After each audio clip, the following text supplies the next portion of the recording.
4 రోజుల్లో గోడ కడతారా అండి? పడిపోదా? అదే 4 సంవత్సరాల పాటు కంటిన్యూగా నా ప్రహరీ గోడ కొట్టా నా ఇంటి ముందు పడిందా అన్నా?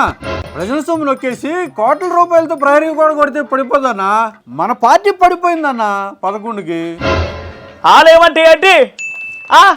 ఏంటి అన్నా గుర్తురాట్లేదన్నా? అదే కదా టెంపుల్ అన్న టెంపుల్. టెంపుల్ అంటే టెంపుల్ రన్ చేయమనుకున్నారా? అన్నా 5 సంవత్సరాలు నువ్వు ప్యాలెస్లో ఆడింది అదే కదన్నా? సాక్షిలో చూపిస్తే ఎలాగో చూడరు. ఇప్పుడు సాక్ష్యం నా చేతిలో ఉంది. కళ్ళు పెద్ద చేసుకొని చూడండి, ఎవరు భయపడరు. నా చేతిలో సాక్ష్యం ఉంది, చూడండి. ఏంట్రా అందరూ సైలెంట్గా ఉన్నారు? ఇదిగో కెమెరామెన్ గారు జూమ్ వేసుకోండి. రే అన్నా గూగుల్లో ఫోటో తీసుకురమ్మని చెప్పారు కదరా, 5 రూపీస్ పేటిఎం తీసుకున్నావా? అన్నా గోడ కూలిపోయింది కదా, ఎలా కనిపిస్తుంది? ఎస్, గోడ కూలిపోయింది, మరి ఎలా కనిపిస్తుంది? ఇలా తెల్ల పేపరే కనిపిస్తుంది.